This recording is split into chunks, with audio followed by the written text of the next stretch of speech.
श्रीमद् देवी भागवत पुराण। एक बार भगवत अनुरागी तथा पुण्यात्मा महर्षियों ने श्री वेदव्यास के परम शिष्य सूत जी से प्रार्थना की, हे ज्ञान सागर, आपके श्रीमुख से विष्णु भगवान और शंकर की दैवी चरित्र तथा अद्भुत लीलाएं सुनकर हम बहुत सुखी हुए, ईश्वर में आस्था बढ़ी और ज्ञान प्राप्त किया। अब कृपा कर मानव जाति को समस्त सुखों को उपलब्ध कराने वाले, आत्मिक शक्ति देने वाले तथा भोग और मोक्ष प्रदान करने वाले पवित्रतम पुराण आख्यान सुनाकर अनुग्रहित कीजिए।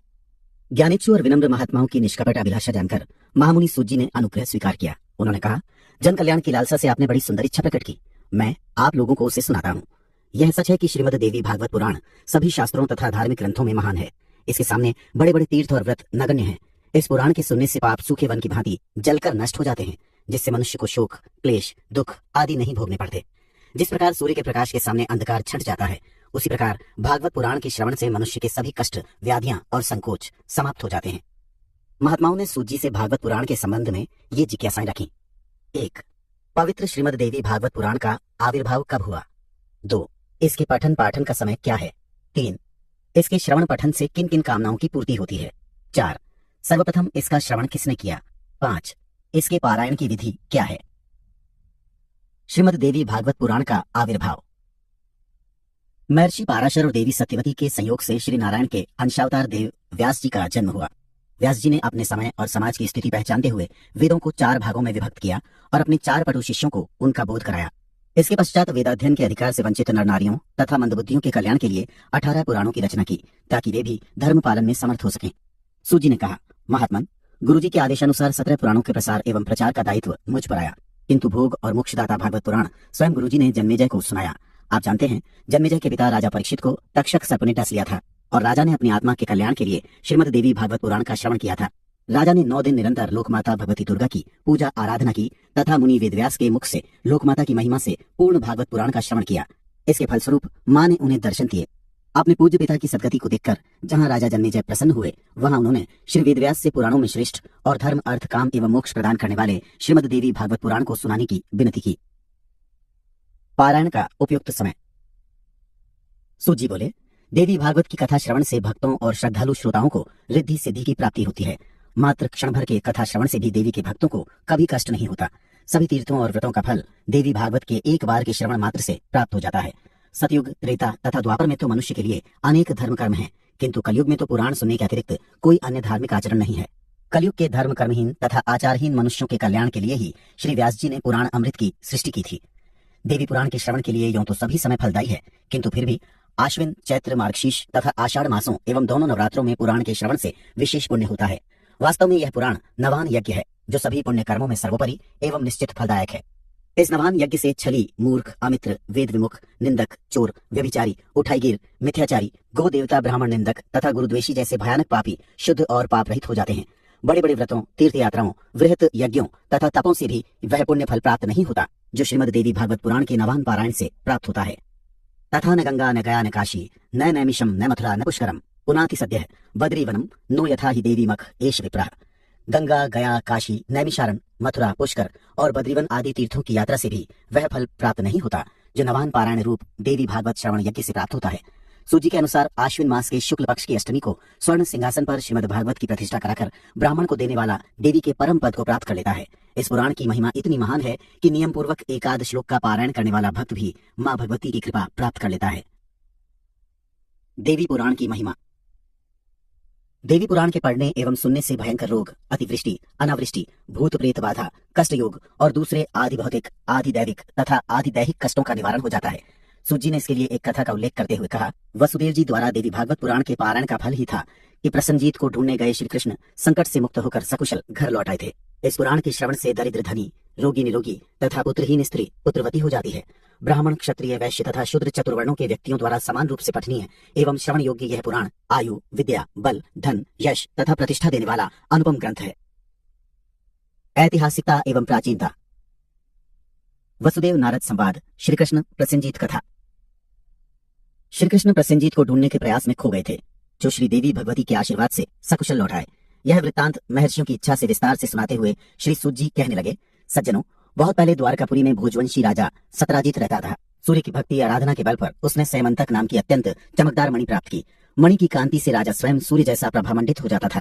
इस भ्रम में जब यादवों ने श्री कृष्ण से भगवान सूर्य के आगमन की बात कही, तब अंतर्यामी कृष्ण ने यादवों की शंका का निवारण करते हुए कहा कि आने वाले महानुभाव स्यमंतक मणिधारी राजा सत्राजित हैं, सूर्य नहीं। स्यमंतक मणि का गुण था कि उसके धारण करने वाला प्रतिदिन 8 किलो स्वर्ण प्राप्त करेगा। उस प्रदेश में किसी भी प्रकार की मानवीय या दैविक विपत्ति का कोई चिन्ह तक नहीं था। स्यमंतक मणि प्राप्त करने की इच्छा स्वयं कृष्ण ने भी की, लेकिन सत्राजित ने अस्वीकार कर दिया। एक बार सत्राजित का भाई प्रसेनजीत उस मणि को धारण करके घोड़े पर चढ़कर शिकार को गया तो एक सिंह ने उसे मार डाला। संयोग से जामवंत नामक रीछ ने सिंह को ही मार डाला और वह मणि को लेकर अपनी गुफा में आ गया। जामवंत की बेटी मणि को खिलौना समझकर खेलने लगी। प्रसेनजीत के न लौटने पर द्वारका में यह अफवाह फैल गई कि कृष्ण को सत्राजित द्वारा मणि देने से इनकार करने पर दुर्भावनावश कृष्ण ने प्रसेनजीत की हत्या करा दी और मणि पर अपना अधिकार कर लिया। कृष्ण इस अफवाह से दुखी होकर प्रसेनजीत को खोजने के लिए निकल पड़े। वन में कृष्ण और उसके साथियों ने प्रसेनजीत के साथ एक सिंह को भी मारा पाया। उन्हें वहां रीछ के पैरों के निशान के संकेत भी मिले जो भीतर गुफा में प्रवेश के सूचक थे। इससे कृष्ण ने सिंह को मारने तथा मणि के रीछ के पास होने का अनुमान लगाया। अपने साथियों को बाहर रहकर प्रतीक्षा करने के लिए कहकर स्वयं कृष्ण गुफा के भीतर प्रवेश कर गए। काफी समय बाद भी कृष्ण के वापस न आने पर निराश होकर लौटे साथी ने कृष्ण के भी मारे जाने का मिथ्या प्रचार कर दिया। कृष्ण के न लौटने पर उनके पिता वसुदेव पुत्र शोक में व्यथित हो उठे। उसी समय देवर्षि नारद आ गए। समाचार जानकर नारद जी ने वसुदेव से श्रीमद देवी भागवत पुराण के श्रवण का उपदेश किया। वसुदेव मां भगवती की कृपा से पूर्व परिचित थे। उन्होंने नारद जी से कहा, देवर्षि, देवकी के साथ कारागार वास करते हुए जब 6 पुत्र कंस के हाथों मारे जा चुके थे तो हम दोनों पति पत्नी काफी व्यथित और असंतुलित हो गए थे। तब अपने कुल पुरोहित महर्षि गर्ग से परामर्श किया और कष्ट से छुटकारा पाने का उपाय पूछा। गुरुदेव ने जगदम्बा मां की गाथा का पारायण करने को कहा।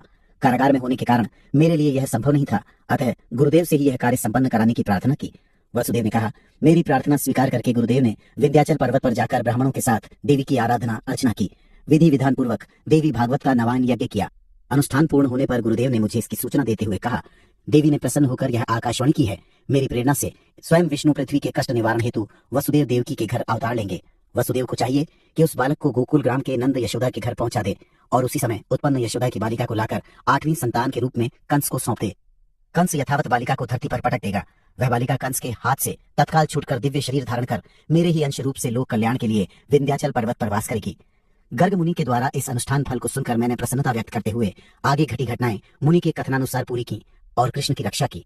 यह विवरण सुनाकर वसुदेव नारद जी से कहने लगे, मुनिवर, सौभाग्य से आपका आगमन मेरे लिए शुभ है, अतः आप ही मुझे देवी भागवत पुराण की कथा सुनाकर उपकृत करें।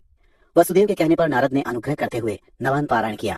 वसुदेव ने 9वें दिन कथा समाप्ति पर नारद जी की पूजा अर्चना की। भगवती मां की माया से श्री कृष्ण जब गुफा में प्रविष्ट हुए तो उन्होंने एक बालिका को मणि से खेलते देखा। जैसे ही कृष्ण ने बालक से मणि ली तो बालिका रो उठी। बालिका के रोने की आवाज सुनकर जामवंत वहां आ पहुंचा तथा कृष्ण से युद्ध करने लगा। दोनों में 27 दिन तक युद्ध चलता रहा। देवी की कृपा से जामवंत लगातार कमजोर पड़ता गया तथा श्री कृष्ण शक्ति संपन्न होते गए। अंत में उन्होंने जामवंत को पराजित कर दिया। भगवती की कृपा से जामवंत को पूर्व स्मृति हो आई। त्रेता में रावण का वध करने वाले राम को ही द्वापर में कृष्ण के रूप में अवतरित जानकर उनकी वंदना की। अज्ञान में किए गए अपराध के लिए क्षमा मांगी। मणि के साथ अपनी पुत्री जाम्बवती को भी प्रसन्नता पूर्वक कृष्ण को समर्पित कर दिया। मथुरा में कथा के समाप्त होने के बाद वसुदेव ब्राह्मण भोज के बाद आशीर्वाद ले रहे थे। उसी समय कृष्ण मणि और जाम्बवती के साथ वहां पहुंच गए। कृष्ण को वहां देखकर सभी की प्रसन्नता की कोई सीमा न रही। भगवती का आभार प्रकट करते हुए वसुदेव देवकी ने श्री कृष्ण का अश्रुपूरित नेत्रों से स्वागत किया। वसुदेव को सफल काम बनाकर नारद देवलोक वापस लौट गए। अगस्त्य स्कंद संवाद। श्री सूत जी ने जगदम्बा भगवती देवी की महिमा का एक अन्य आख्यान सुनाते हुए कहा, तपस्वी मुनियों, अगस्त्य मुनि ने एक बार कार्तिकेय स्कंद के श्रीमुख से शास्त्र चर्चाएं सुनी। कुमार कार्तिकेय ने वाराणसी, मणिकर्णिका, गंगादि तीर्थों का महत्व विस्तार से समझाया, किंतु जब मुनि अगर को संतोष न हुआ तब कुमार से उन्होंने देवी भागवत पुराण की महिमा, उसके पारायण की विधि बताने का आग्रह किया। स्कंद जी ने अगस्त्य मुनि से जगदम्बा मां की अपरंपार महिमा को व्यक्ति की सामर्थ्य से परे कहते हुए देवी की महिमा से संबंधित एक आख्यान सुनाया। सुद्युम्न के पुंसत्व प्राप्ति की कथा। विवस्वान के पुत्र श्राद्धदेव निसंतान थे। श्राद्धदेव ने मुनि वशिष्ठ के परामर्श से पुत्रेष्टि यज्ञ किया। यज्ञ करते हुए पुत्र की प्राप्ति के लिए प्रार्थना करते समय उनके मुख से पुत्रो दियताम के स्थान पर पुत्री दियताम निकल गया, जिसके फलस्वरूप श्राद्धदेव के घर इला नामक कन्या ने जन्म लिया। राजा श्राद्धदेव ने तब गुरु वशिष्ठ के पास जाकर प्रार्थना के पलट जाने और पुत्री इला को किसी प्रकार पुरुषत्व प्राप्त कराने की प्रार्थना की। मुनि वशिष्ठ ने इला को ही अपने तप के बल पर पुंसत्व प्रदान करते हुए सुद्युम्न रूप में परिणत कर दिया। युवा सुद्युम्न एक बार आखेट करते समय एक वन से दूसरे वन में जाता हुआ रास्ता भूलकर भटकते हुए उस वन प्रदेश में जा पहुंचा जिसे भगवान शिव ने पार्वती के साथ निशंक रमण के लिए सुरक्षित घोषित कर रखा था। पार्वती की इच्छा से उस वन में कोई भी अन्य पुरुष प्रवेश नहीं कर सकता था। प्रवेश की अनधिकार चेष्टा करने वाले को स्त्रीत्व में परिणत हो जाने का शापमय विधान था। अतः जैसे ही सुद्युम्न वहां पहुंचा, शाप के अनुसार वह, उसके संगी साथी और अश्व स्त्री रूप में परिवर्तित हो गए। स्त्री रूप में भटकता सुद्युम्न एक बार महात्मा बुद्ध के आश्रम में पहुंचा तो दोनों एक दूसरे के रूप पर मुग्ध हो गए। सुद्युम्न ने बुद्ध से गर्भ धारण किया तथा यथासमय पुरुरवा नामक पुत्र का जन्म हुआ। बुद्ध के आश्रम में रहते हुए सुद्युम्न को अपने पूर्व जीवन का वृत्त स्मरण हो आया। वह अपने कुलगुरु वशिष्ठ के पास आया। वशिष्ठ ने शिष्य सम यजमान के कष्ट को अनुभव करते हुए पुनः पुंसत्व के लिए शिव की स्तुति की। शंकर ने प्रसन्न होकर वशिष्ठ को बताया कि सुद्युम्न 1 मास स्त्री 1 मास पुरुष बनकर रहेगा। तब वशिष्ठ जी ने देवी जगदम्बा भगवती की आराधना की। भगवती ने प्रसन्न होकर वशिष्ठ से सुद्युम्न के घर जाकर उनकी पूजा करने का उपदेश किया। सुद्युम्न के लिए नवान यज्ञ का अनुष्ठान करने के लिए कहा।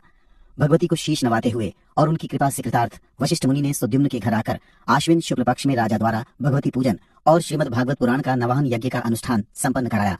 इस अनुष्ठान से देवी ने प्रसन्न होकर सुद्युम्न को पुनः पुरुष बना दिया। इसके पश्चात वशिष्ठ जी ने ही सुखमन का राज्याभिषेक कराया। देवी भागवत की